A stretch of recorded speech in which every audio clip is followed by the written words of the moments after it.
wild card person coming up, Mr. Billy Staples. Give him a hand, please.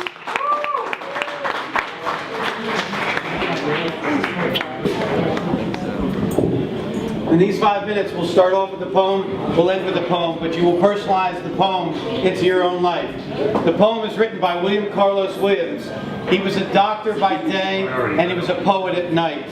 He lived in New Jersey during the Depression, and he wrote a 16-word poem that if you get your phones out, you're going to say, I can Google this, I can Wikipedia this poem, but what was the meaning? And through going to college to teach poetry in English, the greatest assignment I ever got in 4 years of college was by Professor Harms when he taught me how little I knew about poetry and how deep it could be. The poem is a 16-word poem. 4 lines, 4 words on each line, and it simply goes like this. So much depends upon a red wheelbarrow, glazed with rainwater beside the white chickens. That, right now, if you're trying to dig deep, I failed miserably when it was said to me. This is what Professor Harms said to me. If you had 5 minutes to spend with one person, your life, since you were a little boy, a little girl at Christmas, your birthday party, whoever might be gone that you won't see again, or who you may have one more shot to see at another reunion, who would you treasure 5 minutes with? You'll get your answer. I'll go to you. You're playing with your phone. Who were you thinking of? Who would you spend 5 minutes with? My niece. Where? Where does she live? Los Angeles. How old is she? 13. 13. Why her? Because she's the closest thing I have to a daughter. She's the closest thing I have to a daughter. So here is how the poem was written and what the poet said before he died, the meaning of the poem. And all it's supposed to do is take you to what this life is about, and it's about caring selflessly for someone else, and what it's really about. So in the last 3.5 minutes, here we go. William Carlos Williams came home one night, and he was getting ready for the next day to take his family to Mass. And this was a one-stoplight town in northern New Jersey, up by Sussex, New Jersey, north of Route 80.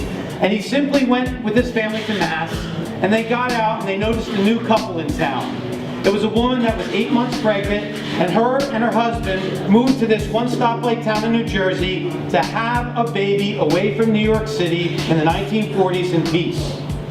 Being the only doctor in town, they built a very strong relationship after that day, and he gave birth at the house, at a farmhouse, and he brought this baby into the world. He wrote about this baby, teaching him and his wife about how to raise their children, because this was an only child.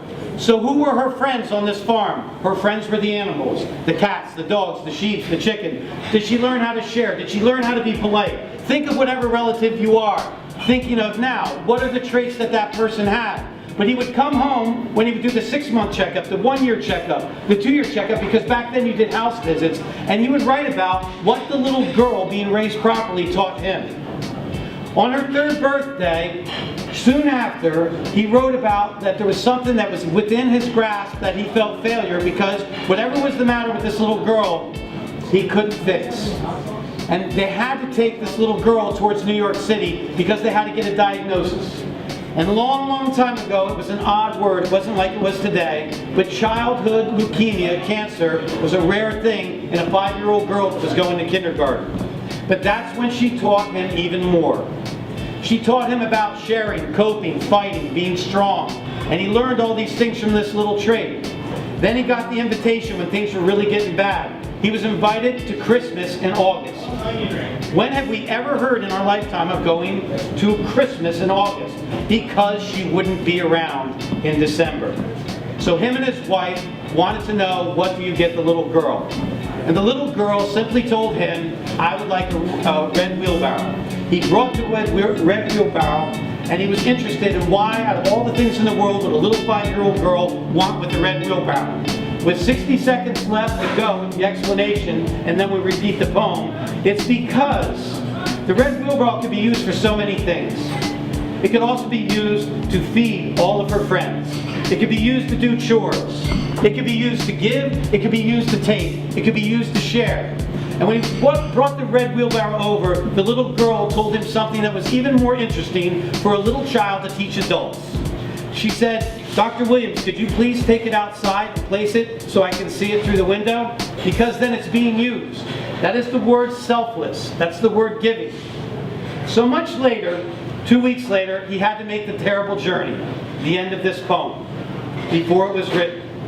Because that's what a doctor's responsibility is. All of you out there have responsibilities with your job, and sometimes they're not good ones, but you still got to do it. And as he walked in that house to go up those stairs to the second floor, he knew what he was going to have to do in front of these young parents. He was going to have to take a child that had passed. And when he got to the top of the stairs and opened that door, he went to the window, and he just thought about life. He thought about whoever you might be thinking of. He thought about his wife. He thought about his children. He thought about what he's trying to do before it's his time to go. And then he thought about what he learned. And he looked out that window, and if you get whoever you thought of before I started to get into the explanation of this, so much does depend upon forgetting, taking the high road, saying, I'll get over it. So much depends upon that at the next family function, you make sure that you make the first step. Holding grudges is a lot harder than holding weight on your back. So much depends upon that red wheelbarrow, and as he looked at it, as he wrote, it was filled with rainwater, with food in it, with animals playing and eating, beside the white chickens. So I end it with a 16-word poem that hopefully connects with you, your life, your family, and what your life before you end is all about. 16 words. If you'll repeat it with me, here we go. So much. So much.